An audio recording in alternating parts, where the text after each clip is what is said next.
Good morning, everyone, and welcome to this celebration of the extraordinary life of Lang Walker AO. I begin today by acknowledging the Gadigal people of the Eora Nation, traditional custodians of the land on which we meet, and I pay my respects to their elders, past, present and emerging. And I extend that respect to Aboriginal and Torres Strait Island peoples here today. Thank you to the Australian Chamber Orchestra for that stunning rendition of Beethoven's Cavatina, and thank you as well to the current students from Scots College Pipes Band for that stirring welcome as we entered the town hall here. And I tell you what, it's a fitting tribute to Lang, one of Australia's greatest heritage specialists, that we celebrate his life inside one of Sydney's most iconic heritage buildings. Now, the Prime Minister, the Honourable Anthony Albanese MP, has sent his apologies and is unable to attend. He has sent this letter with sympathies, part of which I will share with you now. Lang achieved the greatest thing any of us can hope to achieve, to make a positive difference, and he achieved it in spades. As he did, he inspired and energised others. In so many ways, he embodied so much of what is best about the Australian spirit and contributed so much to making our country an even better one. If there is one small comfort today, it is the knowledge that even though Lang is gone, he remains all around us thanks to all he believed in, all that he did, all that he gave, and all that he made possible. Yet, if he was giant to the rest of Australia, he was something even greater to you. Among all that achieved and all that he valued, what towered over everything for Lang was his family. How blessed you all were to live in each other's love. May that love keep carrying you with very warmest sympathies, Anthony Albanese. The Premier of New South Wales, the Honourable Chris Minns MP, has also sent his apologies for his absence today after his father's passing, and I know I speak for all of us here as we send our condolences to the Premier and his family in this very difficult time. Ladies and gentlemen, please join me in welcoming the former Prime Minister of Australia, the Honourable John Howard, AC, OM, the former Premier of New South Wales, the Honourable Nick Greiner, AC, Senator Andrew Bragg, MP, attending on behalf of Opposition Leader the Honourable Peter Dutton, MP, the Honourable Robert Borsak, MLC, the Lord Mayor of Parramatta, Pierre Esbar, Lord Mayor of Campbelltown, Dr George Grace, Lord Mayor of Hunters Hill, Zach Miles, the Lord Mayor of Melbourne, the Honourable Sally Capp, AO, Mayor of Playford City in South Australia, Glenn Doherty, the Honourable Roslyn Kelly, AO, the Honourable Graham Richardson, AO, former Police Commissioner of New South Wales, Mick Fuller, AO, APM, Assistant Minister for Foreign Affairs and Deputy Speaker of the Parliament of Fiji, the Honourable Lenora Ngoragora Tumba, also from Travuni Village, right near Kokomo Island. Welcome to you.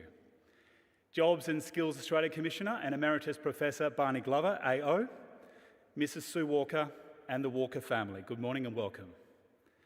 Walker Corporation Managing Director and CEO, David Gallant, Walker Corporation Directors, Mark Wilkinson and Bruce Hancox, Walker Corporation Group Executives and all our Walker colleagues here with us today, as well as those watching on live stream in offices around Australia, Fiji and Malaysia. Welcome, one and all. Now, rarely does a man of Lang's ilk come into the world to bless us all with charisma and charm, his wit and great humour, an incredible business acumen, his drive and his determination, his love, his affection and his friendship. And you are all here today because Lang touched your life in one way or another. He had an incredible magnetism. Anyone could chat to Lang, and Lang would make time to chat to everyone. Lang Walker was not just a titan of the property industry, he was also a great visionary, a passionate philanthropist, a devoted family man, an inspirational colleague, and a treasured member of our community. Lang was an elixir, a beautiful tonic.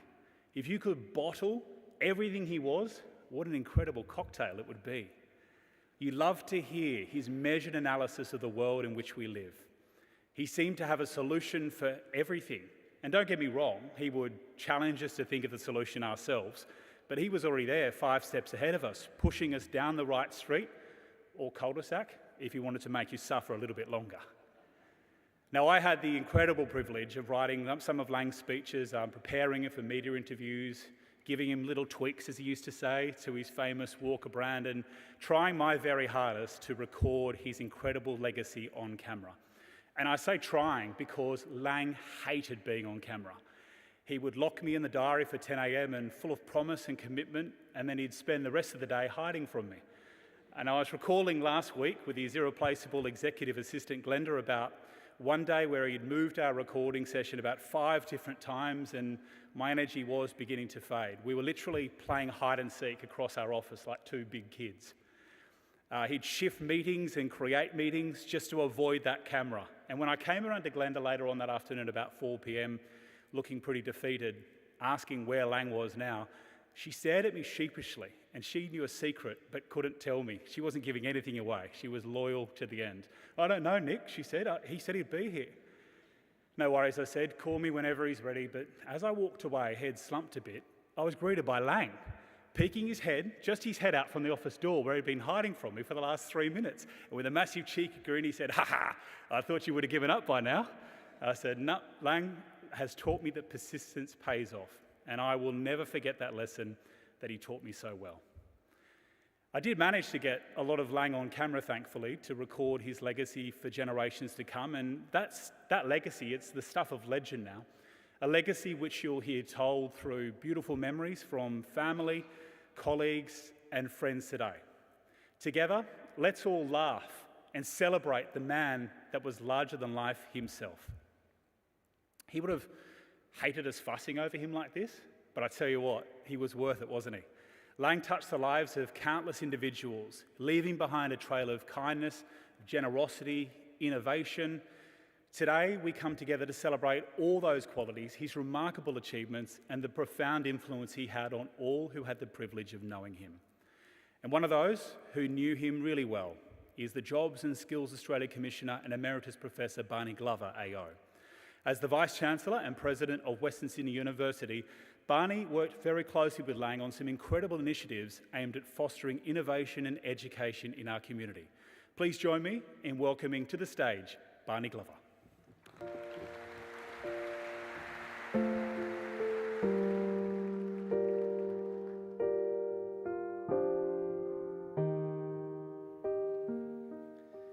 Thanks, Nick. I'd also like to acknowledge the traditional custodians of the land on which we meet today and to pay my respects to elders past and present. I extend my respect to all Indigenous people who are present today. I first encountered Lang Walker almost a decade ago. I deliberately say encountered and not met because nobody simply met Lang Walker. He was quintessentially, I wish there was a picture of him behind me, he was quintessentially larger than life, an imposing man, never to be underestimated, driven and charismatic, a force of nature, both hard and soft-edged. All traits, if you are lucky, punctuated by a wry smile. Western Sydney, the region, and the university that bears its name, changed dramatically after the new international airport was announced in 2014. A frenetic decade of urban regeneration ensued, energised by massive investments in transport, health, education, residential and commercial developments, and into the arts and culture precincts of the region. This dynamic, multi-generational shift exemplifies the grandness of placemaking in all its dimensions. Parramatta Square stands out for its size, its scale, and what will be its generational societal impact. One name resonates throughout this transformational period: Lang Walker. I appreciate that Lang's influence in placemaking and place shaping extends well beyond Western Sydney, interstate and internationally.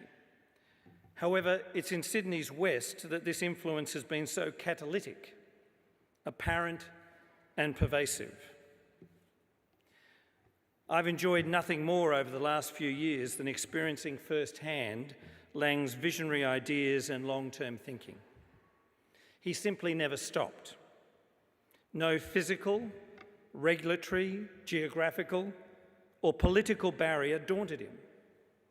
He could see the impact of major development with a breathtaking level of clarity, scale, and purpose. Lang, Sue, Blake, Chad, and Georgia, and the entire Walker family were and are great friends to Western Sydney University. Their generosity of spirit, their passion, and their philanthropic commitment, the largest ever received by the university, focused on what Lang and Sue were passionate about. The endowed chair in urban transformation architecture that they made possible will see generations of architecture graduates from Western Sydney University focus on their region and the sustainability of its built form. Their scholarships for students from disadvantaged backgrounds in Western Sydney to access a university education will ripple positively through families, neighbourhoods, and communities for generations to come. And perhaps most importantly, their world-leading research facilities addressing issues in chronic disease burden in our region, mental health and Aboriginal health will improve lives in the areas it is most needed. The Lang Walker AO Medical Research Building will be a game changer for the health and well-being of our region for decades to come. The sod was turned on this $50 million building just days after Lang's passing. He would have been proud, so very much to be proud of. Lang and Sue brought a particular and powerful focus to their generosity and to their philanthropic giving. Their focus was unequivocally on backing the communities, the young people in particular, in regions where Walker Corporation was transforming the urban landscape. This extraordinary generosity extended beyond education and research to science, technology, and the arts. The Walker Family Foundation made a seminal gift of $20 million to the Powerhouse Museum, currently under construction on the banks of the Parramatta River. This gift will allow literally thousands of young people to experience one of the world's most impressive science and technology museums from when it opens in 2025. Attracting young people to the excitement of science and engineering from a young age is absolutely vital to Australia's future. Lang had the foresight to create an enduring scholarship program for Western Sydney to achieve just that vision. Lang was obviously an astute and incredibly successful business leader, a figure of national standing. His honorary doctorate from Western Sydney University reflected his enduring commitment to the region and its people. His Order of Australia told the story of a leader in urban development across our nation. This country needs people of intellect and resolve like Lang, more so now than ever. However, from my perspective, one of the most impressive aspects of a professional and deeply personal relationship with Lang was his willingness to reach out, to help at every opportunity, and to give his time and energy with purpose and commitment. His advice was always there when you needed it. I'll miss Lang. I'll miss his very long, regular phone calls to make sure everything was on track. I'll miss our frequent meetings to discuss the future of Blacktown, Liverpool, Campbelltown, Penrith, or countless other centres in Sydney's west. I'll miss quietly celebrating a success with him. I'll even miss the occasional bollocking. Yes, it wasn't always a bed of roses with Lang, but his bollocking was there to test our mettle and our commitment to the journey. Partnership wasn't about contracts with Lang. It was always about people. It was about trust and respect, and there was no one I trusted or respected more. My deepest sympathy to Sue and the Walker family.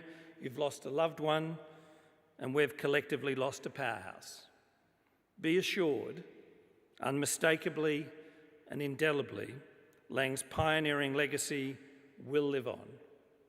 Vale Lang Walker, AO.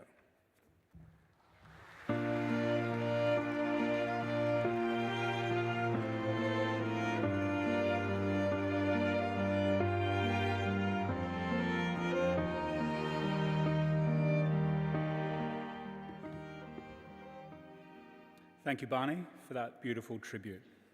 So we are now putting together those ingredients that made up that magical elixir of Lang, a generous philanthropist who loved to help people. And now we need to add into the mix his incredible passion for family. Holidays, dress-up parties, school sport and Sunday barbecues. He sounds just like a regular dad, and he was. Please welcome to the stage Lang's eldest son, Blake Walker, to tell us about Lang, the family man.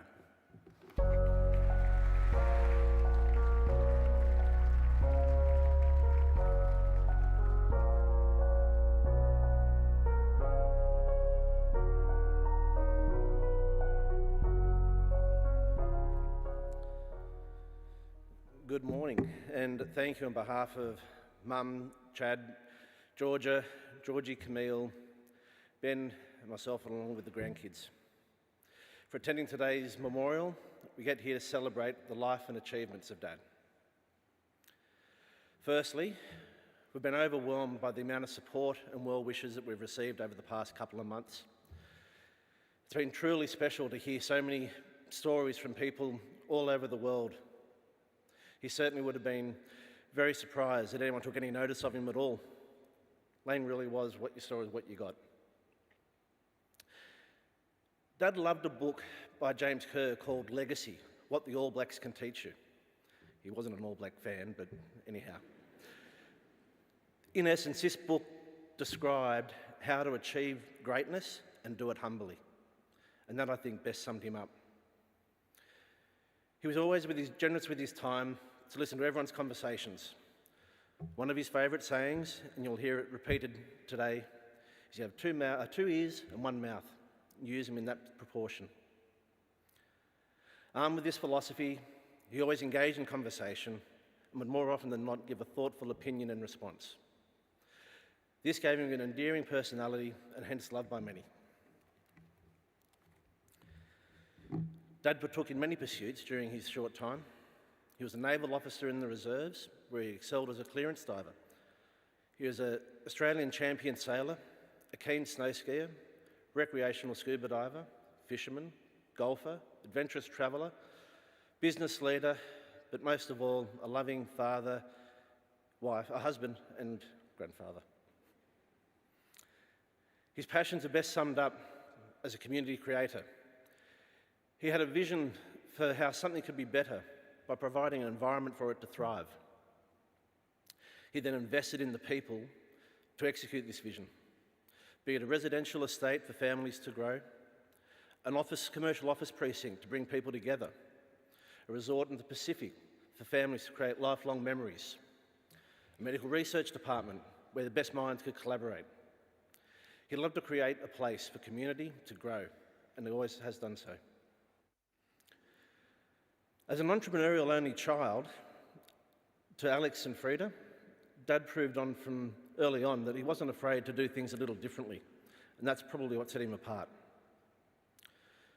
Not many people appreciate the name for which is practically his brand, Kokomo, has been in use for about 60 years.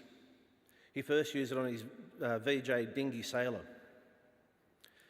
His mother, Frida, used to force him to play the piano. He never spoke fondly of being stuck inside in the room for the lessons, but it's somewhat ironic that the song from which he most enjoyed was Asian Minor, written by an American Indian composer called Kokomo. Clearly, this brought a feeling of happiness. It was the name that has been his happy place ever since.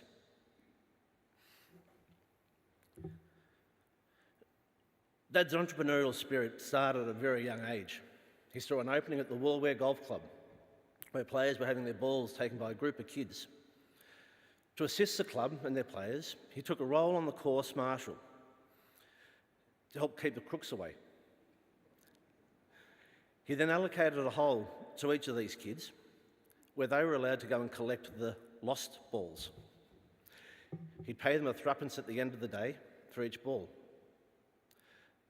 He'd take them home, put them into his mother's stocking, spray paint them white, and bring them back the next morning and sell them to the golfers for $1. He also believed that it was only a rort if you weren't in on it. So keeping that in mind, it was at his junior school time, and the local news agency had reported to police that students had been stealing stationery. Caringbah Primary School investigated and the police attended to apprehend the culprits. Dad was one of the first ones dragged in because he'd been seen openly selling stationery throughout the school grounds. Much to the principal's disgust, Dad presented receipts for all his purchases from the news agency and justified the business of selling stationery at twice the price to the local school kids in the first place. The principal was livid. Whilst Dad's appreciation for the importance of education is vastly different now to then, I truly think that then it was a time that school just possibly wasn't challenging enough or wasn't going fast enough. Once again, towards the end of Year 10, he was hauled in front of the principal's office, this time with his father, where the principal said to Alec, "Mr. Walker, I think it'd be wise if Lang didn't finish his final 2 years of high school. I don't think he's going to amount to anything." That sealed the fate for that school. In the 90s, he purchased it and it was redeveloped as a defence housing project.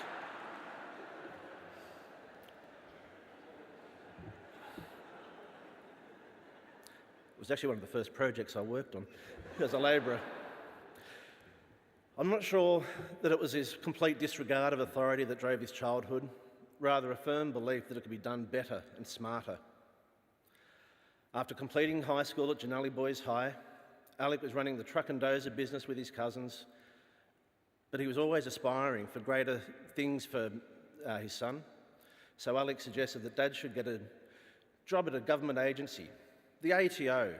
They'll never sack you, he stated. Dad did take this job and quickly outgrew it. Some months later, grandfather Alec went into town so he'd go share lunch with the two of them. He proudly announced himself at the reception desk, "I'm here to see my son Langley." He was horrified to be told that Lang hadn't worked there for 6 weeks. "But he comes here every morning." No, needless to say, Alec wasn't overly impressed to find out that he'd been sacked from the unsackable job. Years later, the chap who happened to give him his marching orders reintroduced himself down in Melbourne when the ATO were moving into the Collins Square development.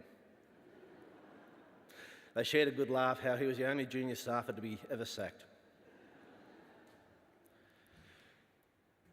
Dad always had an adventurous streak with him.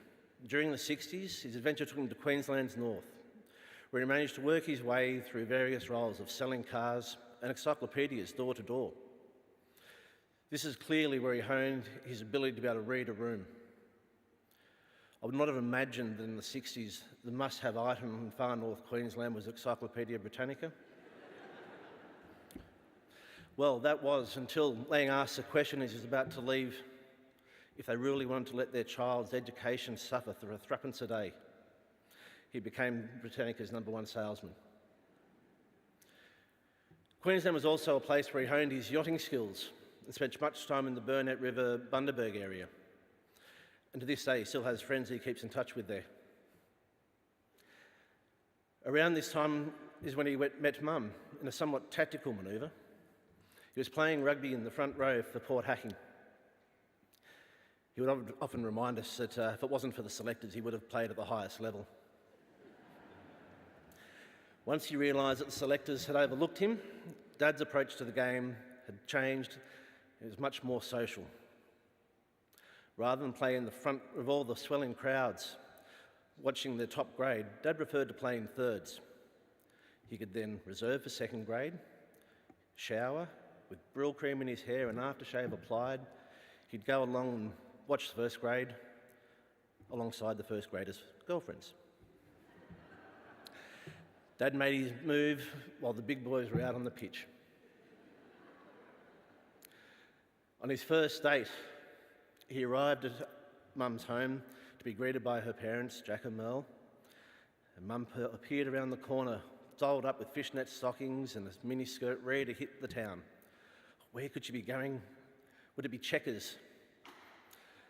She was a little overdressed for their ultimate destination, which happened to be the Brighton pub.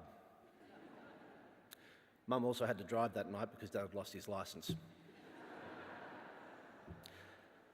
The following week, she was prepared for the second date and going to the pub and dressed appropriately.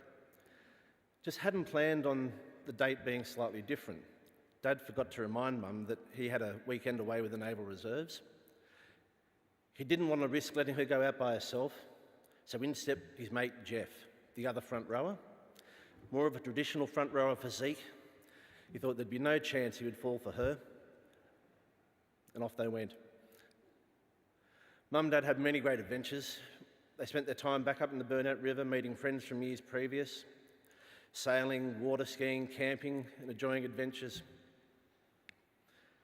Camping was not a highlight. After pitching a tent on the bend of the river one evening, under the best spot, under a tree, the last one available, beautiful. How good does it get? Until the next morning they realised that the bats that were roosting in that tree dropped excrement and burnt holes in the tent all night. Eventually, settling back into Sydney, they purchased a five-row home in Miranda. This became a regular haunt for all their friends to party in. So he also went on to purchase a few of the neighbouring houses who complained of the noise. This block was between the train station of Miranda and what is now Westfield Miranda, and it also became a Walker development early on, which I don't think he quite appreciated at the time. As I say, location, location, location.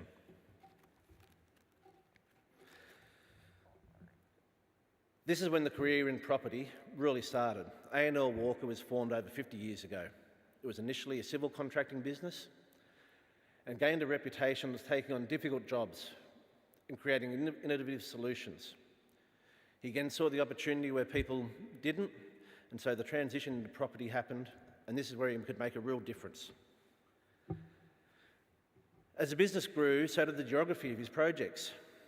Mum tells a story fondly of when when she was in labour with Chad, we were going from the Sutherland Shire to Royal Women's at Paddington via a project in Liverpool, so he could just check out on how the hole was being dug.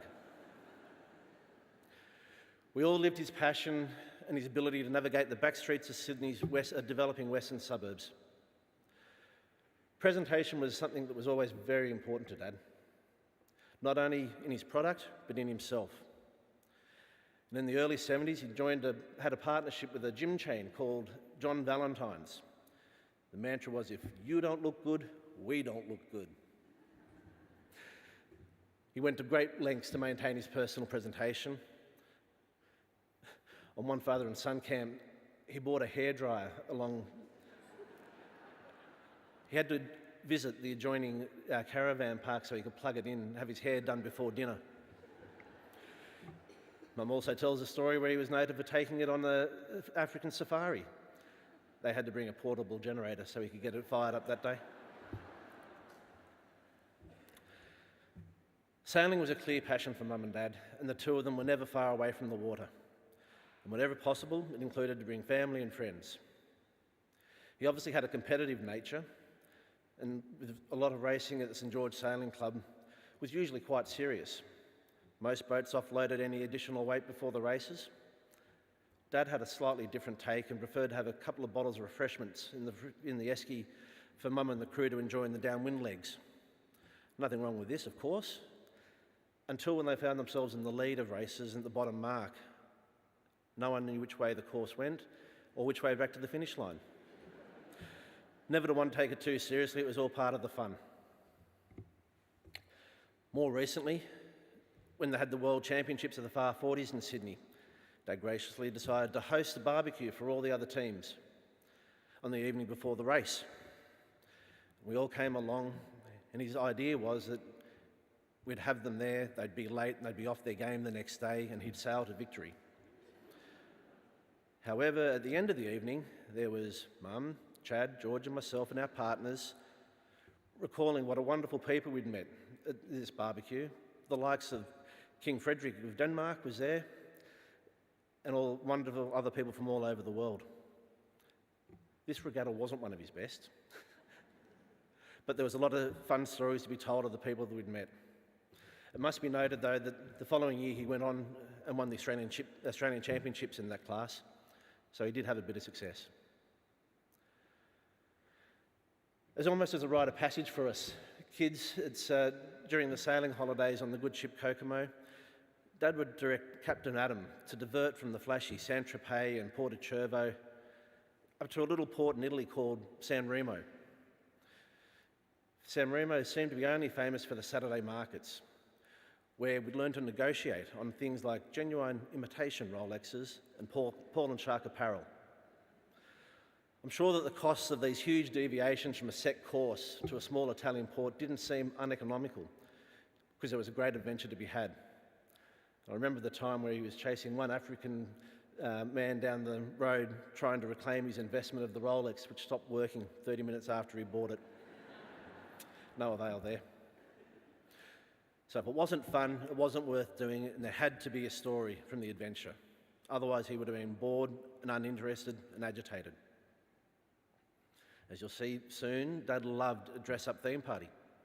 And over the years, with various family birthdays, I've seen him transform into a Roman centurion, Ali Baba, a top-end cattle baron, a Hollywood star, a Vegas high roller, cowboy and Indian outfits. There's plenty more as well. These parties are still the centre of our conversations and much laughter where we get to reminisce about these wonderful gatherings. There's many more stories which wish I could share, but there really are just too many of them. He had many great traits and accomplishments which not many knew that he'd achieved. It was all part of his fabric. He loved spending time with his family more than anything, and chasing these pursuits all over the world, and enjoying a weekly Sunday lunch on the boat with the family. He was always aware of the environment around him and always complimented the use of great space. He'd look for the good in everything. Most of his holiday snaps included buildings, community squares, landscaped areas, and they generally included the use of his favourite tree, the palm. The family might just happen to be in the foreground of each of these photographs. His use of technology was unparalleled. He was always the first to have the latest gadget. Never one to read instructions, however, it often led to the device being misused. Like the first time he took out the camera phone, he took multiple photos of his retina, trying to look down the scope. He was actually spying on a food court down at East Gardens. Or the very proud moment of his first Apple Watch, where he suddenly felt like Dick Tracy, where he could talk into his wrist, one of his childhood dreams. I would hope one of his lasting legacies is the importance of community. He believed in creating a foundation for a strong community, wherever it was or whoever it included. We'll miss him as the anchor of our community.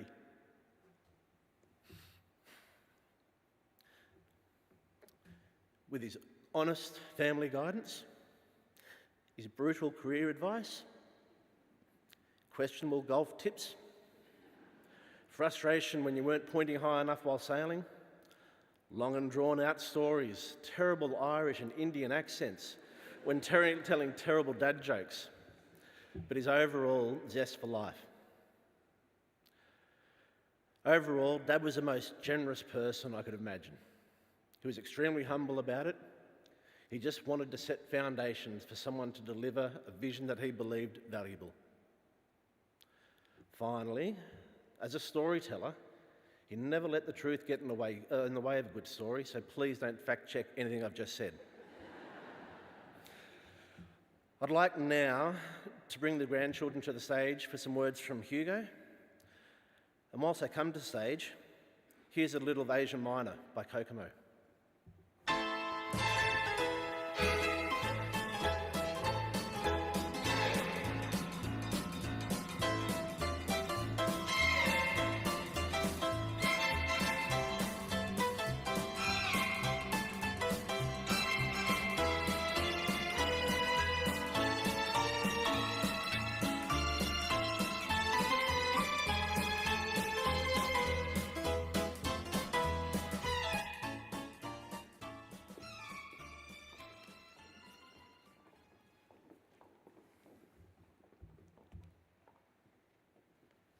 All right, we got everybody. That's good. Thank you very much for that, Dad. Very, very well spoken. Hello, everybody. My name is Hugo Walker, and I'm the eldest of Lang's 10 grandchildren. It is with great pride that I'm up here to talk about what Gampa meant to us. Unsurprisingly, Lang is a difficult name to pronounce as a small child, so Gampa has stuck as a title throughout the years. I'm up here representing my siblings, William, Jemima, and Matilda, with cousins Chloe, Miller, Audrey, Langley, Lachlan, and Lila. Say that 10 times fast. Gampa's success in the development world is well known. However, his favourite project, which he puts at the top of the list year after year, is his family. We band a few were lucky enough to call Lang our grandfather, and were able to see a side to him that many do not. Having known Gampa for some time, I must say that the grandfather side to Lang is my favourite. So I've called upon my present company here to try to encapsulate Gampa as best we can in a few words. So we had caring, loving, empathetic, stylish, brave, generous, passionate, wise, strong, and charismatic. As with everything, Gampa exerted a tenacious effort in all facets of his life, and we are so blessed that this included us. He never missed a head of the river, ballet recital, school awards ceremony, Easter hat parade, or important moment in any of our lives. This is a true testament to the dedication and love that he exuded. We all know of Lang's eye for transformation and his sharp business mind. However, it is the size of his heart that is less often seen. Now, as we've heard, many of you know that Gampa was a very tough businessman with a steely gaze, heavy brow, and commanding presence. A man whose favourite type of red was a red pen. He would constantly be looking for improvement, striving to be the best. Some of you might have found this out the hard way, so we just wanted to say thank you for allowing him this outlet, because we always got the fun and the saintly Gampa on the weekends. One of the things we most enjoyed about our Gampa was the way he transitioned into the cheeky kid that he once was when around his grandkids. He would often pinch chips off our plates just to make sure that they weren't poisonous, hide his Monopoly money under the table when we weren't watching, and then just magically finding his golf ball in the first cut next to the fairway. Gampa made us feel like we could accomplish anything in our lives, encouraging us to tackle challenges head on, to push beyond our comfort zones and be the best possible version of ourselves, no matter the field nor the path that we chose to pursue. Now, I don't think it's any secret that Lang's favourite type of flora is a palm tree, a hallmark feature of any Walker project. Now, I wondered why Gampa had such an affiliation to these tall timbers, so I conducted a quick little search on the characteristics of palm trees, and I found the following. A palm tree may have one of two types of leaves.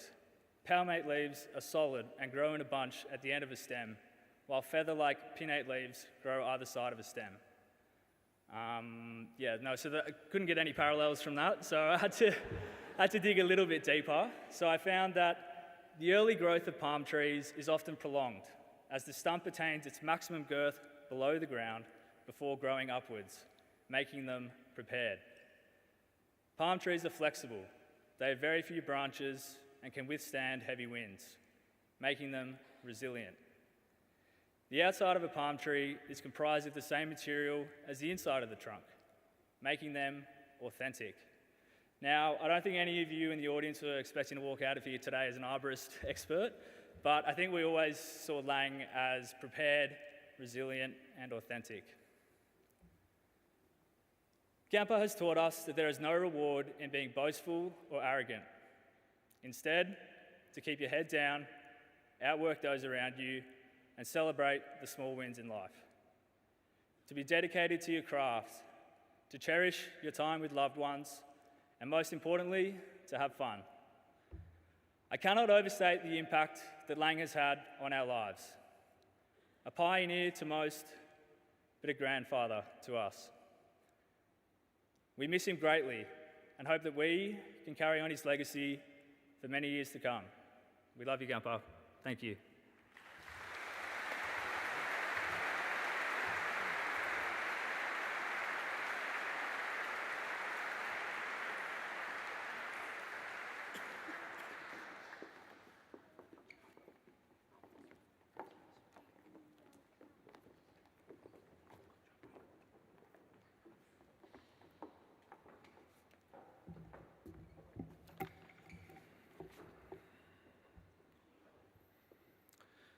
Thank you, Hugo. What a wonderful tribute on behalf of the grandchildren. We all spoke about the essence of family, and Lang's a true family man to the very end. So here's a collection of a video collection of some of the family's greatest memories.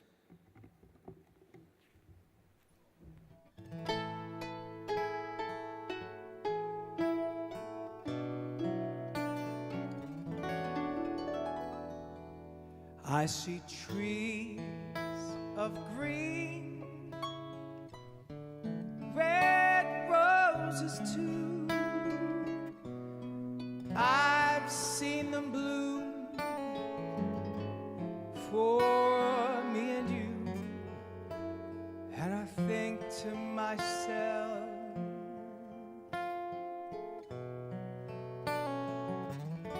what a wonderful world.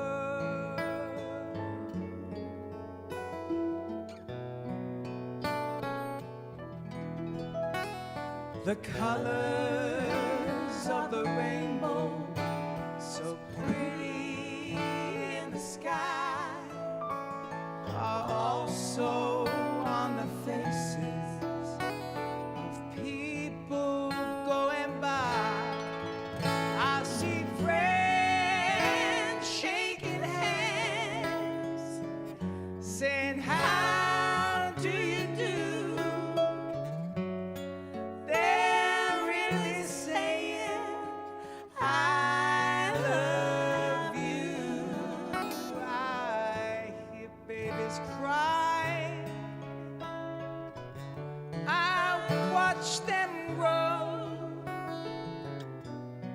They'll learn much more than I'll ever know. And I think to myself, what a wonderful world.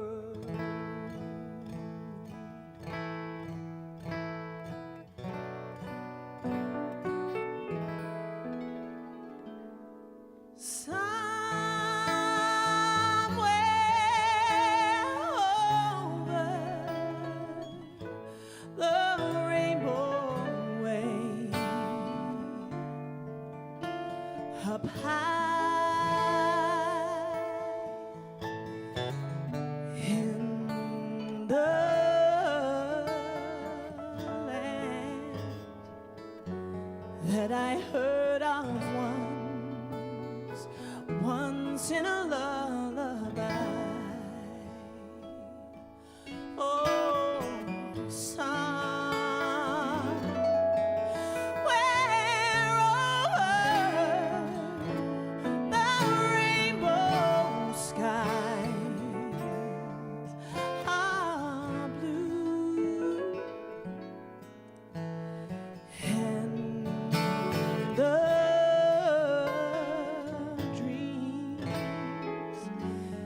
what you dare to dream really do come true. Someday I'll wish upon a star and wake up where the clouds are far behind me, where troubles melt like lemon drops away above the chimney tops. That's where you'll find me.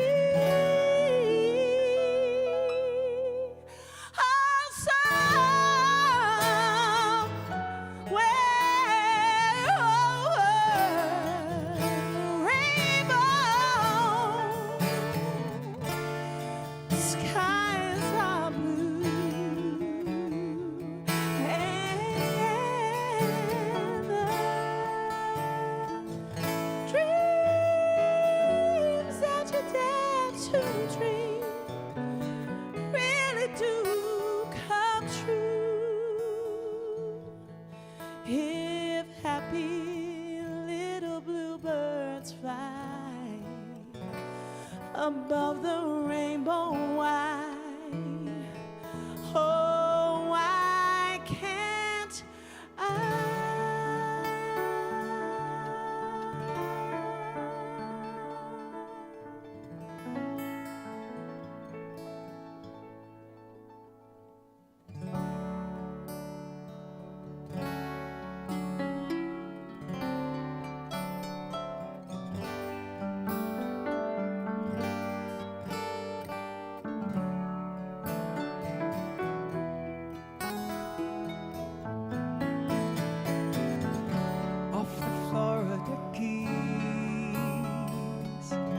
There's a place called Kokomo.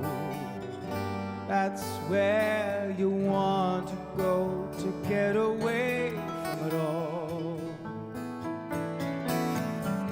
Bodies in the sand, tropical drinks melting in your hand. We'll be falling in love to the rhythm of the steel drum band. Down in Kokomo, Aruba, Jamaica. Ooh, I wanna take it to Bermuda, Bahama. Come on, pretty mama, Key Largo, Montego. Oh, I wanna take it down to Kokomo. We'll get there fast and then we'll take it slow. That's where we wanna go, way down in Kokomo.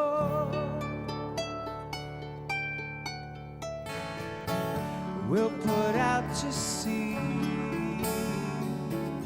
and we'll perfect our chemistry.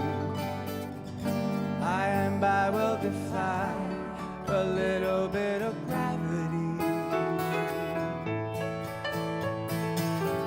Afternoon delight, cocktails and moonlit nights. That dreamy look in your eye, give me a tropical contact high. Way down in Kokomo, Aruba, Jamaica. Ooh, I wanna take it to Bermuda, Bahama. Come on, pretty mama, Key Largo, Montego. Baby, why don't take it down to Kokomo? We'll get there fast and then we'll take it slow. That's where we wanna go, way out in Kokomo.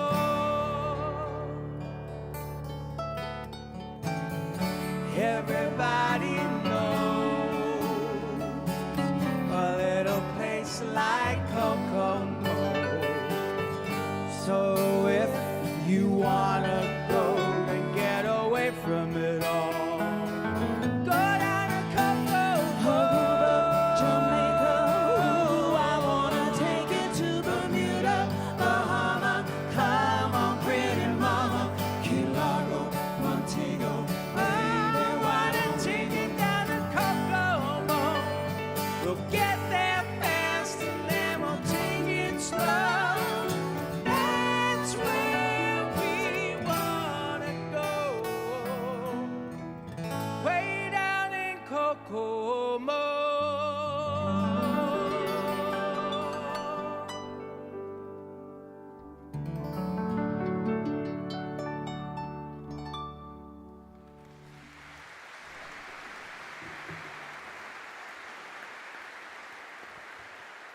Wow. Wow, hey. Thank you to Mahalia Barnes and David Campbell for your incredible performances of those beautifully candid photographs of Lang. And thank you to Blake and Hugo and all the grandchildren as well. You certainly did Lang proud today. Tell you what, Lang did Australia proud. He will forever be known as one of the country's most influential and successful businessmen, a visionary with an incredible skill for urban transformation, for turning derelict into distinction, and where there was ruin, Lang only saw renaissance. He had a passion for consistently raising that benchmark in quality and sustainability, and all that by accomplishing challenges that nobody else would dare to take on. And for over 25 years, David Gallant has been an integral part of Lang Walker's famous vision to reality. And as Walker Managing Director and CEO, he is now leading the team forward, proudly representing the Walker family, so we can all ensure Lang's legacy will shine brighter for future generations. David was mentored by the best in the business. There's no doubt about that. He saw Lang's remarkable leadership and vision day in, day out at close range. Sometimes too close, he might say. Please welcome to the stage David Gallant to remember Lang, the ultimate businessman.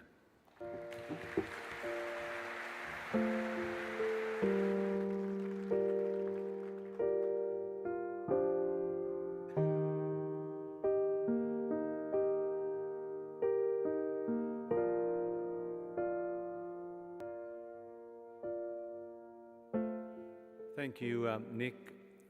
Ladies and gentlemen, esteemed guests, many friends, Walker colleagues, and of course Sue and the Walker family. Thank you, Sue and the family, for the incredible honour to speak today on behalf of Walker Corporation to celebrate the life of our founder and our amazing friend, Lang Walker. For the entire Walker team, it has been a truly wonderful privilege to have worked for Lang, to have known Lang over many years. I'd like to also acknowledge the many familiar faces in the room from the early years who contributed greatly to the success of Walker, adding immeasurably to what Walker is today. These incredible foundations laid by Lang are the legacy in which he hoped future Walker generations would build on. So, what was it like for those lucky enough to work with Lang? I guess you could say it was like standing in the sun. It was glorious, it was fun. You learn something new every day. One thing for sure, it was always special. Because Lang had many special qualities, and one of those was his ability to bring people together. Lang ensured we all felt we were working with him as opposed for him. We took the same journey that Lang did. We believed equally in what we were all doing, and Lang ensured people felt that what they were doing was worthwhile. They were making a positive and significant difference no matter what role you played. He inspired a shared commitment to the success of a project and a joint responsibility. No project in any way ever felt unimportant. To Lang, every project was important. Every project was personal. And that culture flowed through the entire team because it started with Lang at the top. Lang had this intangible quality, but he was also very down to earth. He had a presence and an aura, but he was equal parts inspiring, yet also relatable. He was incredible, and at the same time, I guess you could say he was also quite normal. He could be formidable, but he was also incredibly endearing. Lang, however, always made sure the journey was fun. He made the hard work fulfilling, the long hours worthwhile, and the work rewarding. One of his many strengths was his people skills. It's what helped him to be so successful in business. He was humble, and people loved to be around him. His staff were loyal to him, and he very much appreciated and respected that loyalty.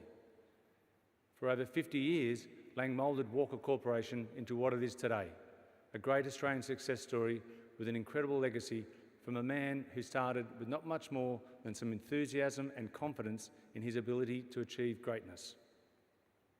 Lang had the unique ability to turn vision into reality, and he loved a challenge. Challenge accepted, he loved to say.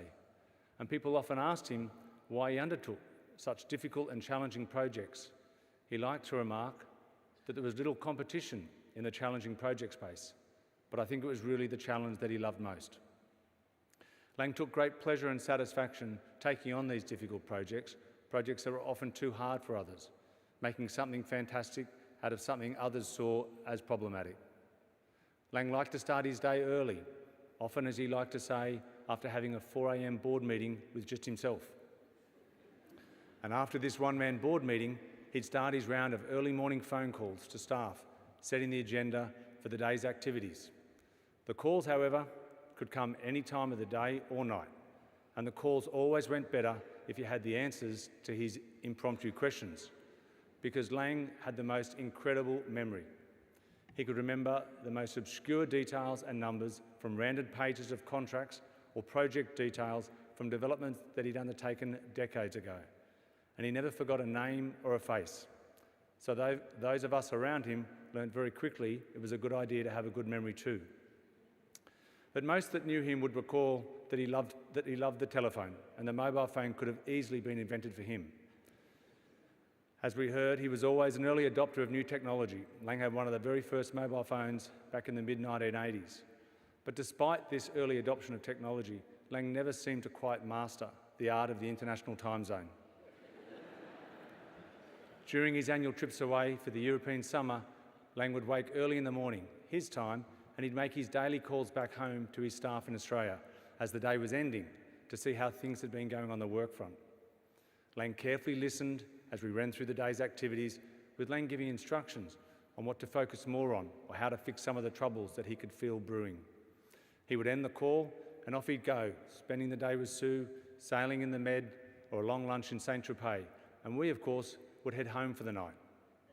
I recall on many occasions where Lang decided late in the day, after he'd had a few lunch and early dinner drinks, it might be a good time to call back home to Australia and get an update. On this particular occasion, clearly quite chuffed that he'd gotten through so easily and excited to receive an update on the day, Lang stated, "So, how did things go today?" Well, I had to politely tell him, "Lang, we spoke late last night, my time. Since then, all I've done is go home, have dinner and go to bed. Now you've rung me at 5 a.m. the next day." Slightly confused, but mostly disappointed as to why he managed to have a productive day of activities, yet I'd achieved nothing since our last call. Of course, Lang then proceeded to give me his perspective on what I needed to do more of, better of, and quicker. He was, however, quite impressed the next morning, his time, of course, with all that I had achieved overnight. So the time zone did have its pros and cons. But there was no doubt Lang was one of a kind. He was an incredible delegator, yet he was also very hands-on. He liked to be in control, yet at the same time he encouraged others to take the reins. He empowered us all, yet he also carefully let you know there were rules, and he didn't have to tell you what those rules were. Instinctively you either knew them, or clearly you weren't cut out for a life at Walker. He liked us to be bold, but he also liked us to step forward carefully with great consideration. That's how Lang managed to build and achieve so much. He was full-time and hands-on, but somehow, as we are seeing today, he squeezed a whole other huge life in between, because Lang had the energy of many, many men. Lang had this unique ability to mould people into great teams, teams that he trusted and teams that he gave confidence to, teams under his leadership that had the tenacity to continue to succeed even when up against what seemed like unbeatable odds, teams that were reliable and dependable and enduring. And there were teams that kept turning up for Lang time and time again, despite the difficult challenges Lang often set.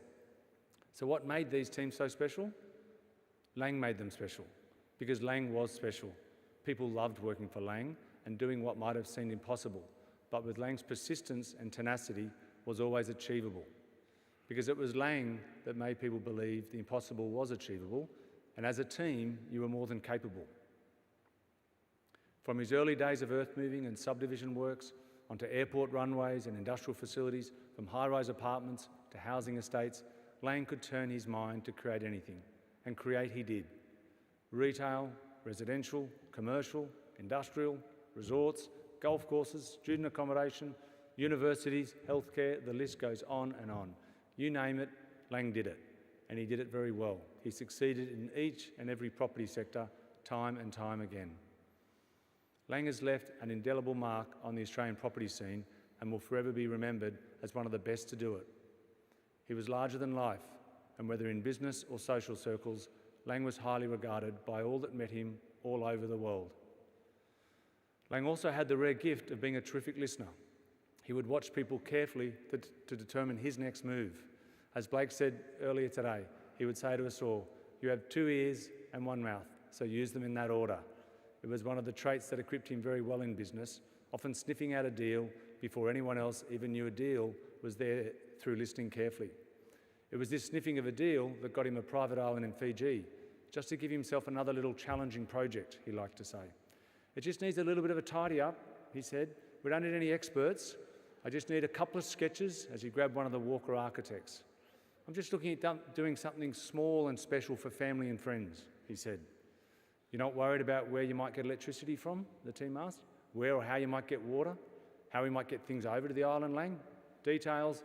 Let's not let them get in the way." Well, about 1,000 sketches later, Kokomo Private Island was born, and Lang certainly created something special out of nothing. What he jokingly liked to call his not-for-profit project went on to be internationally awarded as one of the top private island resorts in the world. Not bad for a bloke that was just trying to build a little holiday home for family and friends. But it was in the realm of urban development where Lang really was a trailblazer, transforming cities and reshaping skylines. He has left a permanent mark on communities all over Australia with award-winning developments that have improved the lives of thousands and thousands of people. And not the typical type of developments that everyone else wanted or thought were capable of getting off the ground, let alone winning award after award. Lang once said that property is a bit like music. You have to have an ear for it and a feel for it. Well, Lang was clearly the Mozart of property, a genius composer who somehow always knew how to hit the right notes at the right time, bringing the whole orchestra along with him. And Lang was one of the most positive people anyone could meet. No matter how bad a particular situation was looking, Lang had the right combination of sustained optimism, measured enthusiasm, mixed with a healthy aversion to unnecessary risk, although he was known to have his own rose-coloured vision at times. I remember when Lang was taking on the challenge of redeveloping Sydney's Rhodes Peninsula back in the early 2000s. The Rhodes Peninsula was one of the most contaminated parcels of land in Sydney, and Lang would proudly tell anyone he met that the contamination included chemical components that were used to make Agent Orange for the Vietnam War. No matter how bad things were looking, Lang managed to see the positive side to things. The rest of us, we wondered how we would ever manage to develop such an industrial wasteland, but Lang was showing no concern at all. "We will clean it up," he said, "and people will love it." And in typical Lang style, the contamination went on to win the World Health Organization award for the best remediation, and the peninsula is still rated as the country's best urban regeneration project.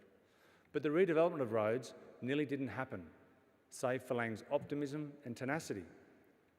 In the early days, whilst battling to get an approval, Lang asked me to attend a meeting with the Premier at the time, some 25 years ago, where Lang presented his grand plan for the disused industrial wasteland of Rhodes. Having a view that Sydney was full, the Premier was not nearly as keen as Lang on Lang's big urban transformation ideas. "Over my dead body, Lang, the answer is no. No one will ever live at Rhodes," the Premier confidently stated.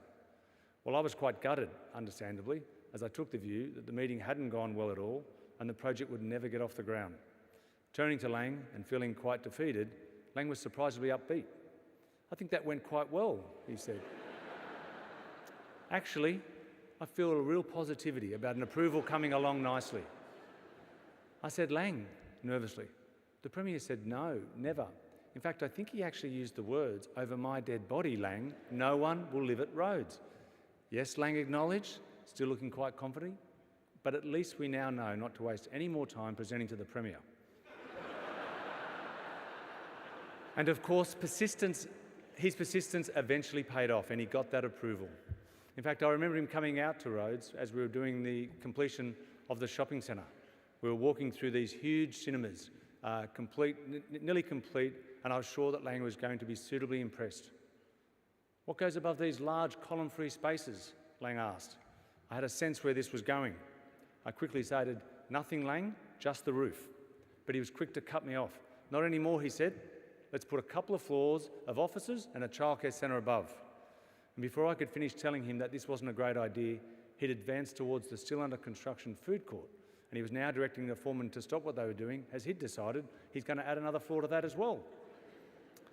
We were a mere month from opening, we were way over budget, we were behind schedule, and we had no way of structurally doing any of these late changes.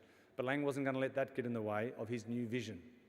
You'll all work it out, make it happen, he stated, as he took off to look at other areas. And to Lang, it was already done, and he was off to the next challenge. And of course, he was right. The team could do it, and they did do it, and it added significant value to the centre on completion. Today, thousands of people live, work and shop happily at Rhodes, the development that nearly didn't happen. It's a thriving community of people, families and workers. Thousands of people's lives made better and fuller because Lang had the desire and the optimism.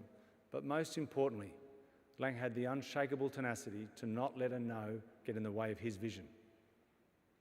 Winner of the Property Council of Australia Property Person of the Year, and also two-time winner of the Urban Task Force Property Person of the Year, Lang was most adamant that his most recent 2022 Property Person of the Year award be renamed Property Team of the Year, Walker, a very typical, humble acknowledgement by Lang of the commitment, contribution and the efforts of the whole of his Walker team over the last 50 plus years, despite the enormity and singular effort of Lang. As a mentor to staff, he was unparalleled.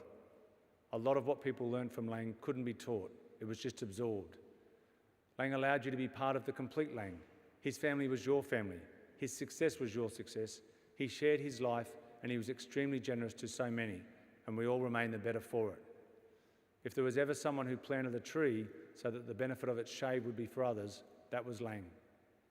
Thousands and thousands of people for generations to come across all walks of life having a better life because of the vision, the generosity and the tenacity of Lang. We have lost a rare visionary, a true gentleman and a wonderful mentor and a great friend, an inspiring leader, a trailblazer and a truly Australian incredible businessman. It has been a great privilege and honour for myself and for so many here today to know him and to have been part of his incredible life.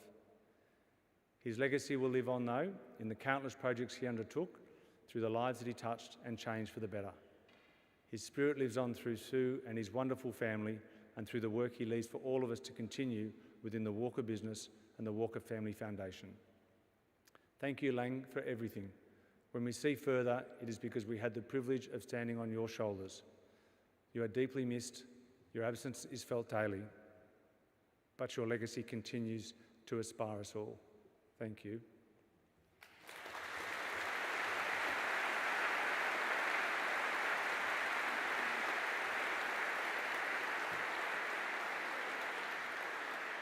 I'd like you to cast your eyes to the screen to view a video of one of Lang's many other passions, the creation and journey of his beloved Walker Corporation.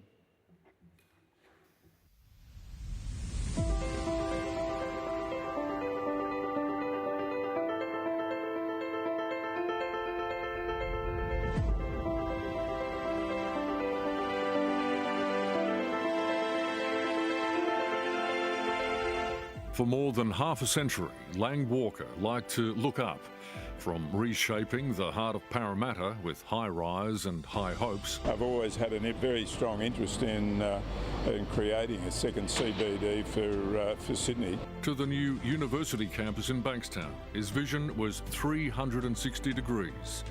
Housing, office space and industrial. There's barely a corner of Sydney he hasn't touched, even airspace. If anyone's going to fly into that tower in Parramatta, they're seriously off course. He liked the harbour too. There's the King Street Wharf at Barangaroo and the Finger Wharf at Woolloomooloo. He seemed unstoppable. The council said that, what are you going to do if we give you the job? I had a quick board meeting with myself and said we'll start on Monday. And that's what it's all about. It all started as a small business with his dad and went on to become Australia's biggest private property company. Throughout it all, he amassed a $6 billion fortune, and in 2015 he earned an Order of Australia for his philanthropy and service to the community. It's all about vision. Vision and legacy, and tens of thousands of Sydney-siders will live, work and play in or near his for generations.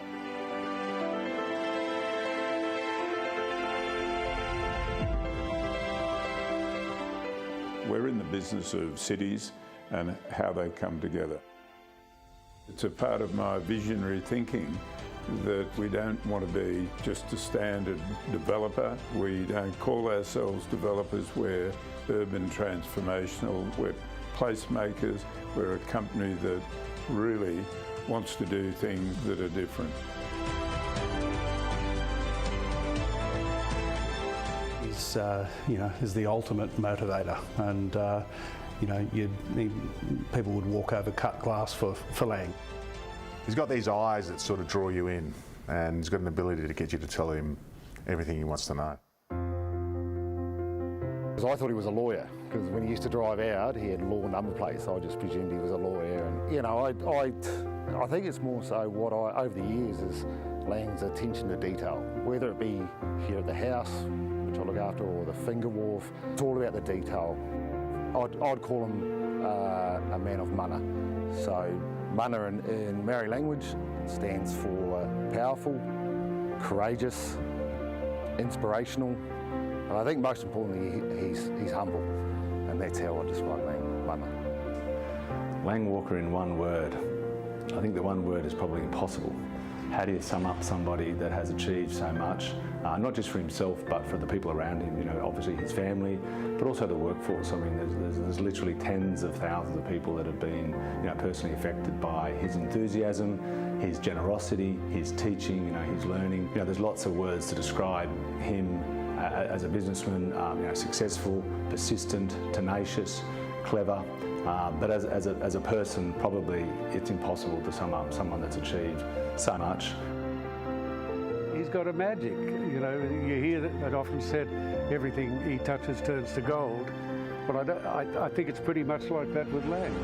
He must have a natural business mind because he's got good taste. He's got a lovely wife who's got good taste, and I'm sure they talk about things together. And the end result is something very special. I mean, if Lang Walker's had his hands on it, you can bet your boots it's going to be good and it's going to be tasteful. For us, Kokomo has been the glue that has been so important for the family. It's the glue that can hold the family together. It's not work, that's just his life. He just always is seeing sights. He will not consider any of the problems that he's going to face, such as councils and planning and anything like that. It's just that he can see what he thinks, how something should be done, and that's how he'll do it. His attitude with, just cutting through any red tape. If someone says, no, you can't do it, well, that just means, right, we've got to do it. And I think that that attitude definitely goes all the way through the ranks.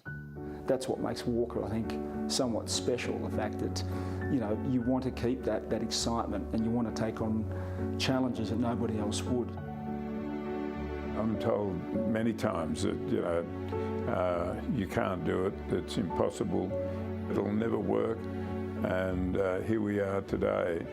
I think Dad's done an incredible job over the last 50 years to create a really strong, resilient business, and I can't see that changing. You'd like to think that he has set the tone, created the walk away. It is a mindset of, okay, here's how you can not just do something that's good, you can actually do something that's better. If we can continue that same walk away, we're in great hands. It just goes to show that when you've got the vision to make it happen, it can happen. Over the 50 years of the Walker Corporation, you've really made an impact. You've been a hugely successful businessman, but importantly, you've given a lot back to the community. You've been a very generous supporter. organisations such as Odyssey House, the Garvin Institute. You're a very strong promoter and supporter of STEM research, and you've recently contributed $20 million to the Powerhouse Museum in Parramatta. Now that's a pretty impressive portfolio, and the people of Sydney, people of Australia owe you thanks for that, and I thank you for your contribution and your friendship over a large number of years. Of what he's done in 50 years, I'd be happy if I did it in 500 years. He's achieved a lot. He's much smarter than the average bear, much smarter.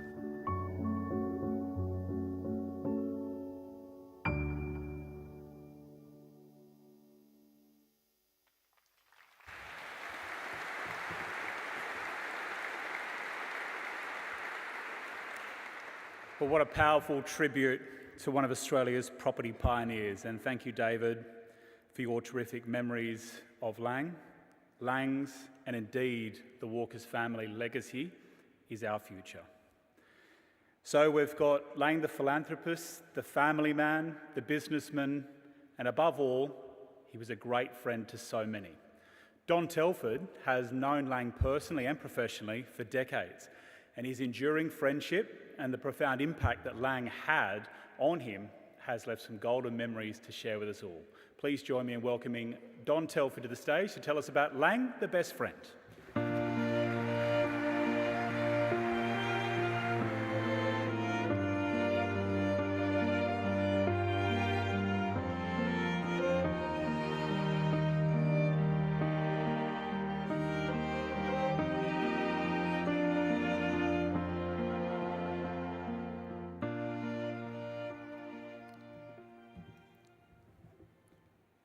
Lang, what a man. A friend to us all, a visionary in business, and a person of unmatched generosity.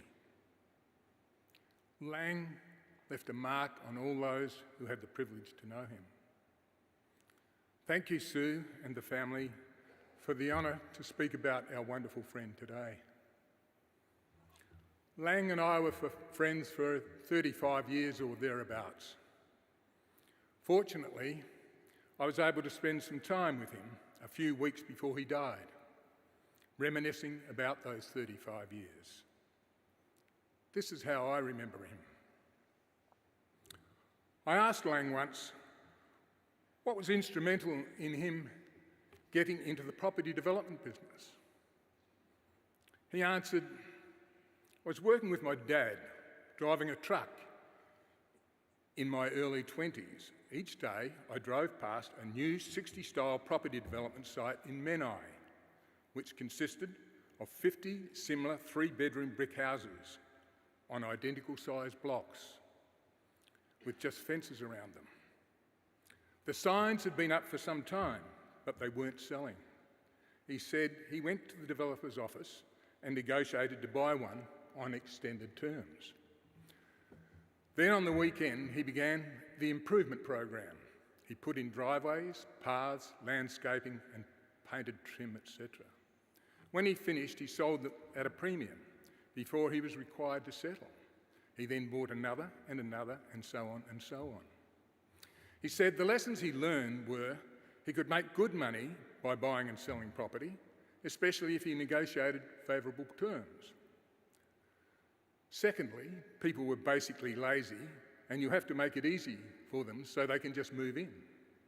Thirdly, always offer good quality at a good price.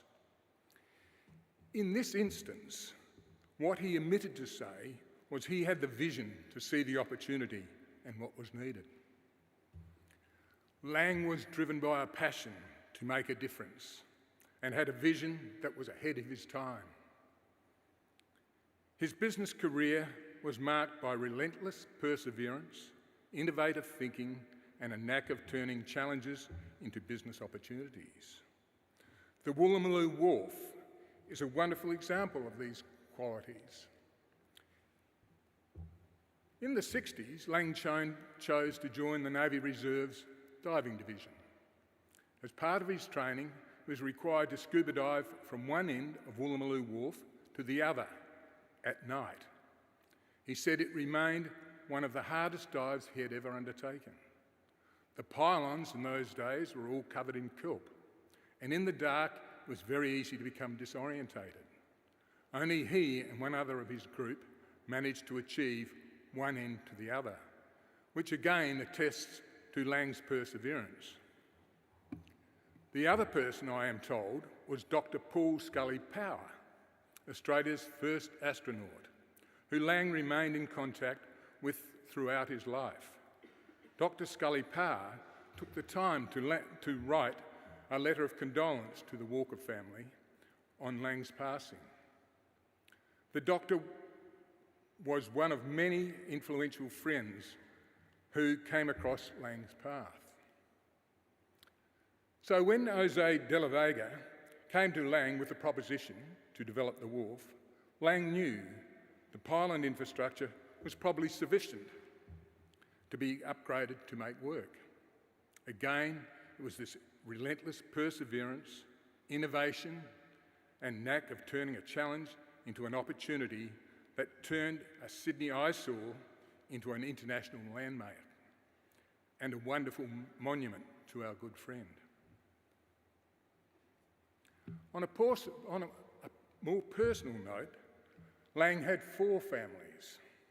The family, Sue, Blake and Georgie, Chad and Camille, Georgia and Ben, and the 10 grandchildren, all of whom he loved and with whom he loved to share his time. Then there was the Walker Corporation family, the long-serving loyal team that Lang trusted and worked with for many years. Then there were the Toy family, the wonderful group of people who looked after Lang's assets, planes, yachts, properties, and more recently the island. Again, many wonderful people who loyally served him for many years. Recently, by chance, I ran into an ex-skipper of Kokomo 2, Tristan, who served him for 5 years. I asked, what was Lang like to work for? He said, if you did your job well and were loyal, he would treat you as family. Tristan made me laugh when he said the best thing that Lang ever bought was a bottle crusher that could crush empty wine bottles back to sand. Before this, if Lang had guests on board, the crew could never find enough space to store their empties. The 4th family were a close group of friends. Those friends ranged from high-profile business people to his old school mates. No matter what your station in life, Lang treated everyone the same, with respect, thoughtfulness, and generosity. I recall we were scheduled to have lunch one day, and Lang asked if I minded that he'd bring a friend. I said, of course not. As it turned out, it was an old farmer friend he went to school with. They talked and laughed as if they were brothers. You would think Lang had given him $1 million. He was so pleased Lang had remembered him and given him his time. That was Lang. Outside hard work and his great vision and his philanthropic interests, Lang had his recreational passions: travel, boats, sailing, scuba diving, good food, good wine, and a good party. And he often had the uncanny ability to combine all of these together. He loved to share his passions with his family and friends, again, regardless of their station in life.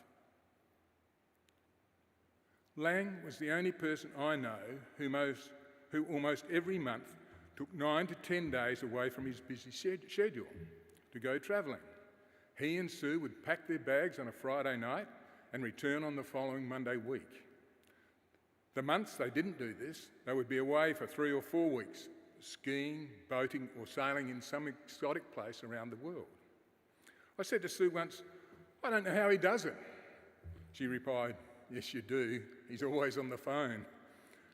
I would suspect it was also his ability to delegate to a very competent Walker Corporation team. I don't know much about Lang's early history other than, as a boy, he started sailing a small VJ yacht on Yowie Bay, which he named Kokomo. I also don't know the sequence of boats after that, but they've all been called Kokomo, with the exception of his beautiful classic sloop named Yarrowin, and the most recent addition to the fleet, a Palm Beach 70, which he named Alex 101 after his beautiful elderly father, who lived until he was 101. Lang always wanted a big sailing yacht.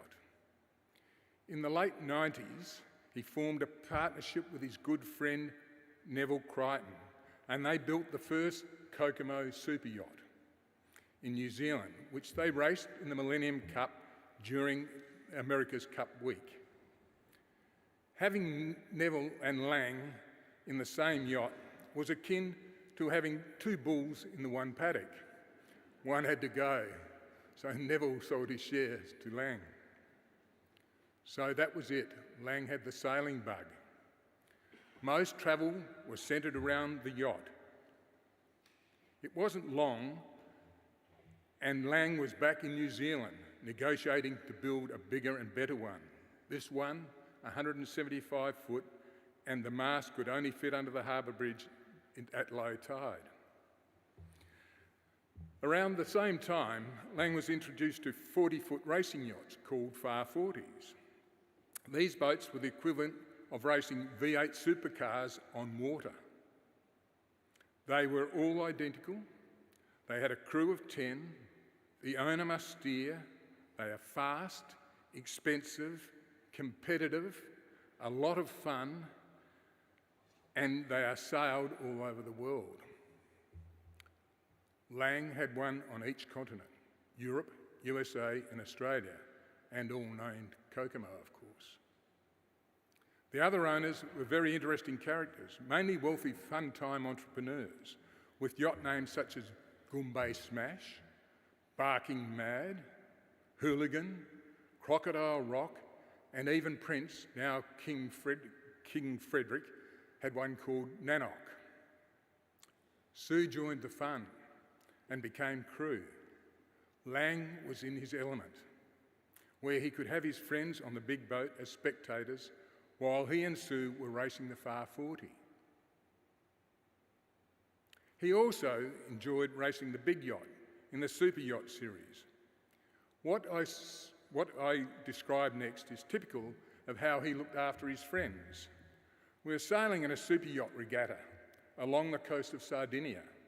The yacht is travelling at about 17 knots under full spinnaker.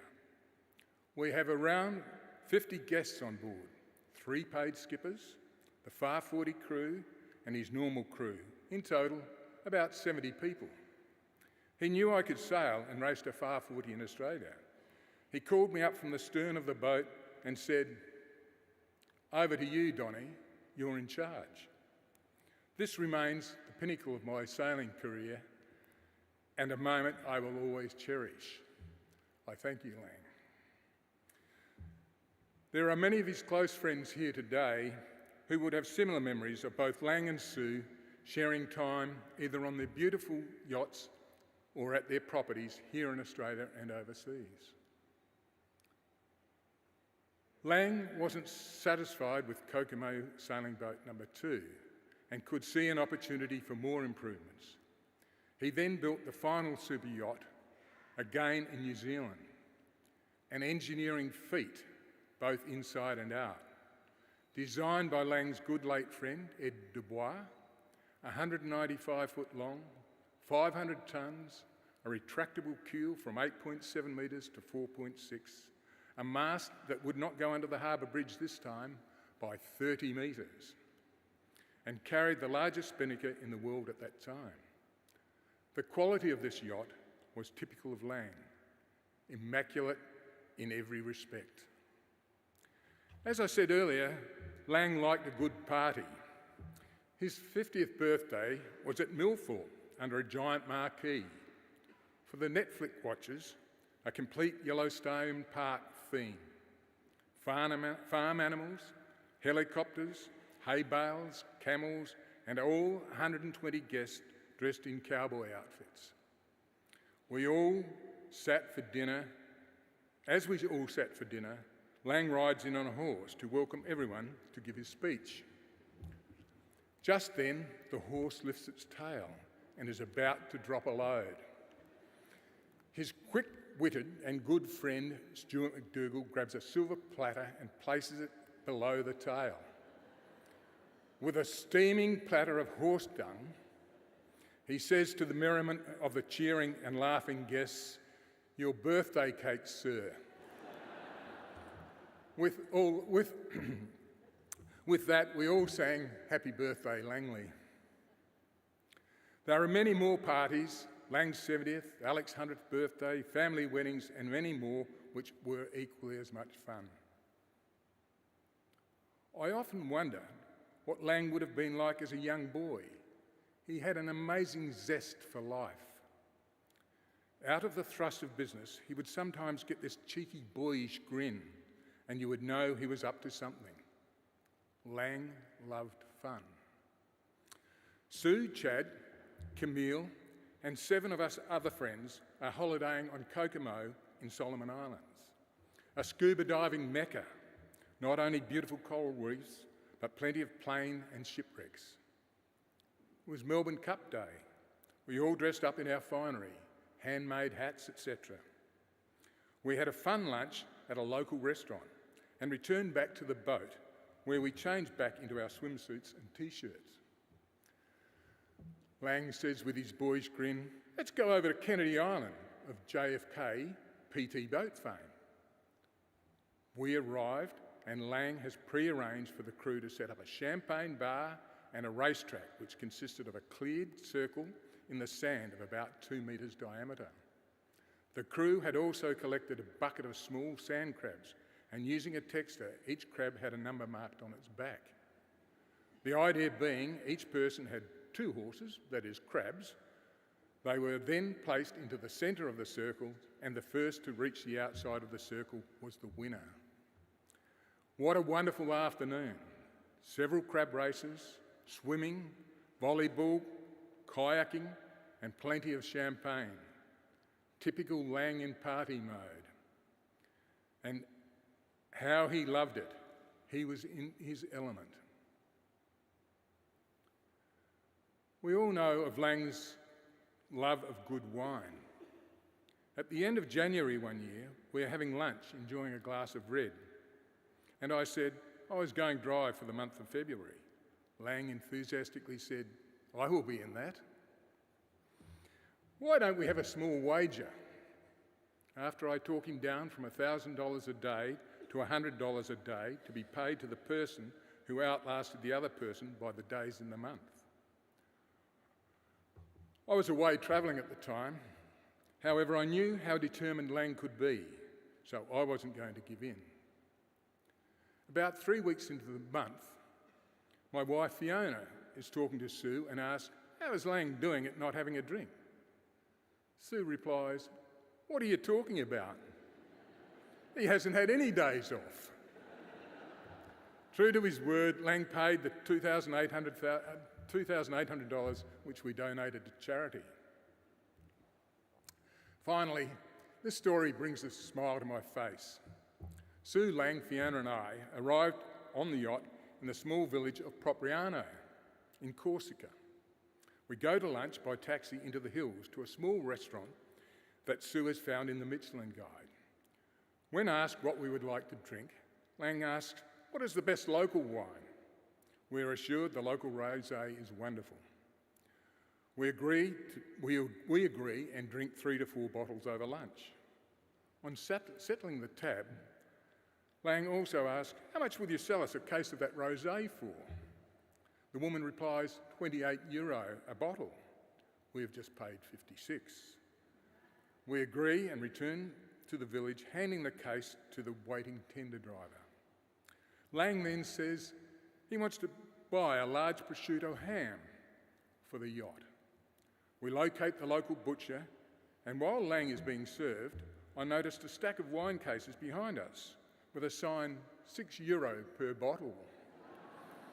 I tapped Lang on the shoulder and let him know the wine that we have just paid 56 and 28 euro for is here for 6. Without hesitation, he says to the butcher, "We will also have 6 cases of that wine." On the way back to the boat, Lang is elated that we have averaged the cost down to less than 10 euro and says, if we thought it was good, so will our guests. When Lang told me he'd bought an island in Fiji, it came as no surprise. Whenever we travelled together from Solomon Islands, the Med, Lizard Island, and even Pete's Bight, he would point out properties and say, "Wouldn't that be a great place to build a house and a few bungalows?"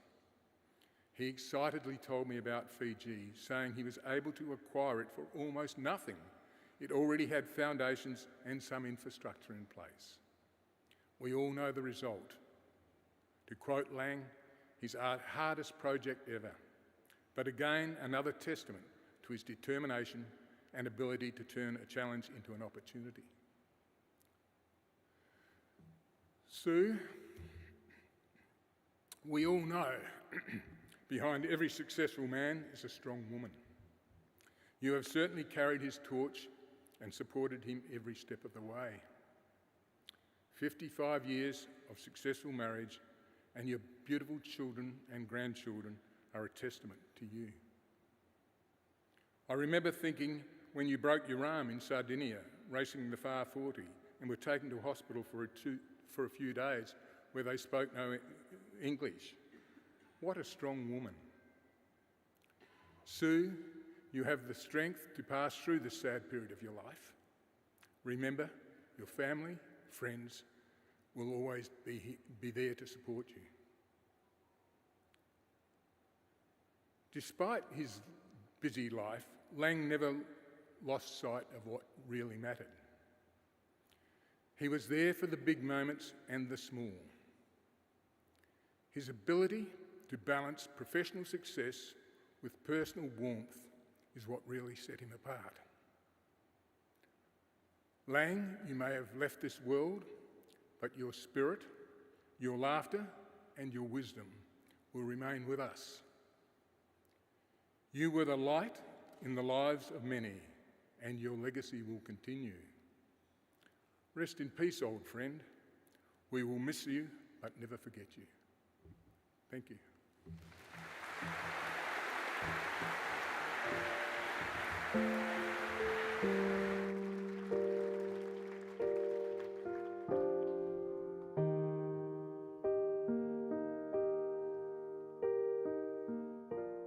Thank you, Don. Some terrific memories there of a man who was a great friend to all.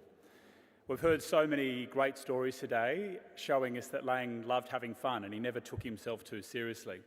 And he loved this video up next from the famous comedy duo John Clark and Brian Dorr. It was made for Lang's 70th and it's a parody of a day in the life of Lang. Good evening and thanks for joining us. Look, I'm sorry about this. We're just waiting for Lang Walker. He was on site when I saw him just a while ago, but obviously running a little bit late. Now, a number of his friends, I'm sure, in the audience have got his telephone number. If you could ring him. Hello. Oh, hello. I'm here to do an interview with... Thanks very much. G'day. Great to see you. Hi. Brian? I'm Brian. Brian Dorr. G'day, yes. how are you? Sit down. Thank you. Yeah, good on you. Thank you very much. Thanks you for your got here time. a bit early. That's pretty smart of you. Good on you. No, I think you might have got here a bit late. Me? Yep. Late? Yeah. Doesn't sound very likely, Brian. That's certainly never happened before. Oh, anyway, look, it's good to talk to you. And, nice to see you. We could get a time. little bit of noise, incidentally, during the interview. Really? What sort of noise? Oh, just a bit of hammering and drilling, Brian. While we're talking? Yeah, I mean, it's quite quiet hammering and very discreet drilling, Brian. Yeah, I mean, but it's a lot like music if you get used to it. It's got a sort of musical quality to it. I live with it. It's great. Yeah, but we can't record if we're hammering and drilling. Well, we can't afford to record, Brian, if we're not hammering and drilling. This is what we do. Have you ever run a decent-sized business? Not really, no. No. Well, one of the keys to success, Brian, is you've got to get on with it. I mean, we've quoted these people a quote on the job. We've taken a bit of a punt on the weather, so we're going to have to live with a bit of noise, I'm afraid. Right, OK. And some dust. Bit of dust. Maybe some dust. If you lose sight of me, just wave, Brian. Okay, I'll do that. What do you do if the weather changes and turns bad? Well, that's tomorrow's problem, Brian. We'll deal with that tomorrow. I wouldn't worry about it today. What were you doing on the site, incidentally?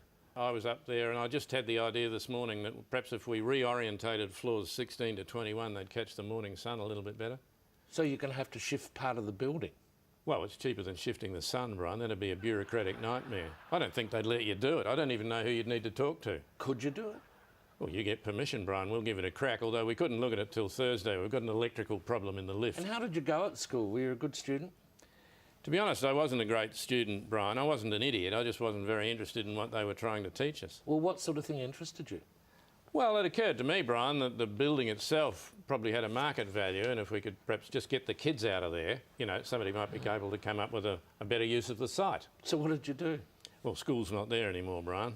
Well, what's there now? Beautiful housing development, houses as far as the eye can see. So when you left school, what did you do? When I left school, Brian, I was advised by my father to get a job in the government. He'd come through the Depression, of course, was very security-minded. So I got a job in the tax department. He said, if you get a government job, you can't be fired. Really? Yeah. Yeah? Well, after a while, they revealed they were prepared to make an exception in my case, Brian. So I went back and spoke to my father, and I went into his business with him. In property development? Well, it was plant hire and earth moving at the time, Brian. We went into those other areas later. This, of course, was before I got a call from the roads people. You got a roads scholarship? No, Brian, I got a call from the New South Wales Roads Board. We'd won a contract for roading, and we got into a lot of residential, a lot of industrial and commercial premises later on. Now, around this time you got married to Sue, right? I did, yes. As I said, Brian, I'm not an idiot. That was in about 1968. Now, where did you meet Sue? In those days, I played a bit of rugby, Brian, and I met Sue at an after-match function, and I suggested to her that we might, you know, would you like to come out down to the Brighton pub on a Thursday night with me? Thursday night? Yeah, Thursday night. Why did you do that? Because she was gorgeous, Brian. She was the most remarkable thing I'd ever seen. No, She was absolutely beautiful. Everybody wanted to invite her out. I'm sure she was, but, I mean, why did you need to take her to the Brighton pub on Thursday night? Well, Brian, I don't want to go into analysis, but I was profoundly affected by meeting Sue. She was the most beautiful thing I'd ever seen. Yeah, but you're missing my point here. Sorry. Why Thursday? Oh, why Thursday? Yeah. They had half-price beer down at the Brighton on a Thursday night, Brian. Okay, so can we talk about Fiji? Oh my! Who? Do we have? Yes. Well, perhaps very, very briefly, Brian. Why did you go into into Fiji? Can you Fiji? keep these ones brief? Sure. Yeah. Why did you go into Fiji? Very, very good. Well, Brian, again, a developer had gone in there earlier and Tried to make it work. Had tried to make it work. Had got into trouble.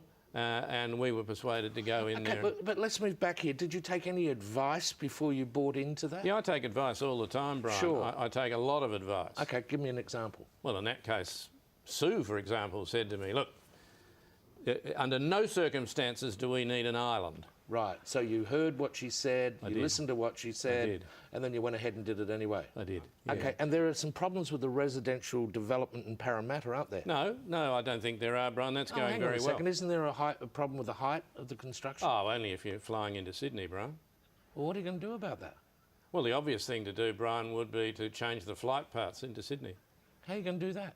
Or do you know anyone at the airport authority? No, don't. You sure? Think about it. No. Think about it hard, Brian. Seriously, don't know anybody. You don't know anybody in the airport authority? Bugger it.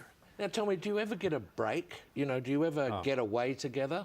Yeah, you've got to get away, Brian. Just clear off. You've just got to get completely away. Sometimes we do this. You and Sue? Yep, just the three of us, Brian, and we go completely away. Three of you? Pardon? Three of you? Yeah, just the three of us, Brian. Only three of us there. Absolutely away on your own. But you have to do it, hang on a or second. you'd go nuts. Who are the three of you? The three of us? Yeah. Well, Sue and me and my phone. I've got to take my phone, Brian, or I don't know what it is I'm getting away from. Well, you've got to maintain some sort of contact with it. When you got out of the market, at arm's length. Sure, I understand that. Yeah.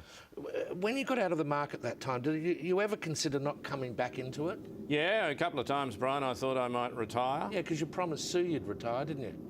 I don't know that was a promise, Brian. Well, I've actually got the wording here if you'd like me to read it.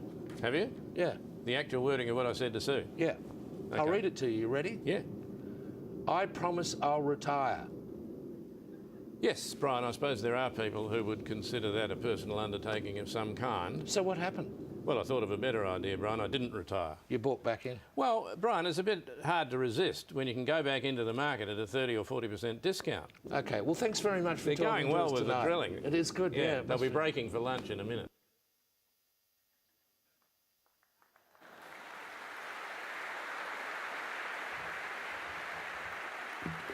Fabulous, isn't it? Fabulous from John Clark and Brian Dahl. Now, Lang wrote to staff on his passing, and he always told us, learn to listen. While you are not listening, you are not learning. And today we have listened, and what a pleasure it has been to learn so much about a man so special. A poem for Lang. From humble beginnings, he charted his course with courage, ambition, and unyielding force. In construction's realm, he forged his might, skyscrapers soared, a testament to his flight. From Sydney's skyline to distant shores, his touch transforms, his spirit soars. But beyond the steel, the glass, the height, lies a heart of compassion, a beacon of light. For philanthropy's call, he answers loud, empowering communities and lifting crowds. In education, health, and nature's embrace, his generosity leaves an indelible trace. Tremendous artworks and tapestries sewn, enriching lives in ways yet unknown. In bricks and mortar, his vision's set, bettering communities, a promise is met. So here's to Lang Walker, a man of might, whose journey inspires, whose vision ignites. May his legacy endure, his spirit thrive in the tapestry of time, forever alive. So as we wrap up this celebration of Lang Walker's amazing life, let us take a moment to soak in all the love, the laughter, and the memories we shared today. Lang was a family man, a businessman, a philanthropist, a friend, a mentor, and a beacon of positivity. And today has been a mix of tears and smiles, but above all, it's been about celebrating the life of someone truly special. Lang's spirit will keep inspiring us, nudging us to dream big and make a difference. And even though he's no longer here in person, his impact lives on in all the lives he touched and the communities he transforms. So that brings us to the end of the service, and we will leave you with the sweet sounds of the Fijian choir, who will now sing the goodbye song. Thank you, Sue, for the honour of leading today's service. It has been my absolute pleasure. Cheers to Lang Walker, a true legend among us.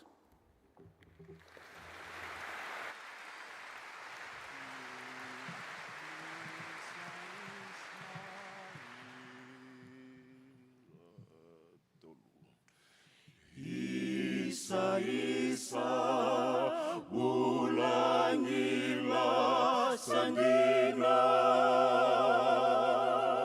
namulako au narara wakina, Vabambeka koa marida kaba. Namulako au nasenga nilasa. Isalei, nanangurarawa,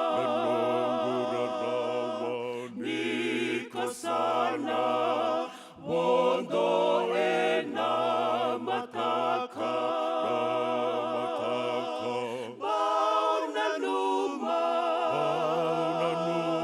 Nananga tola sa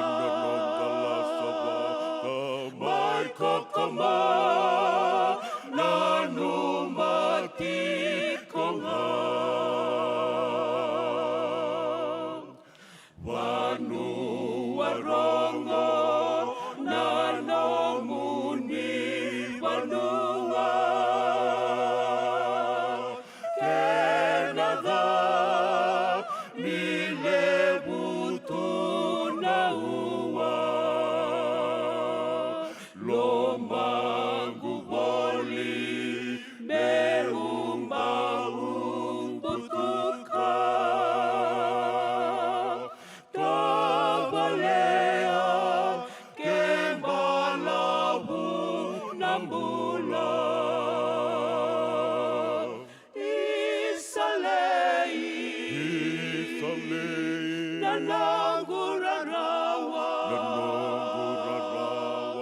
niko sana wondo ena mataka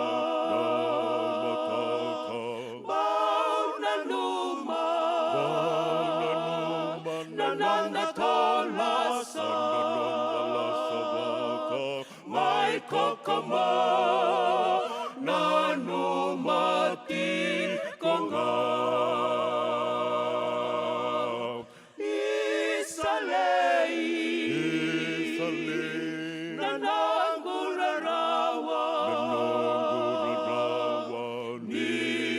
sana wondo ena mataka bauna numa nananda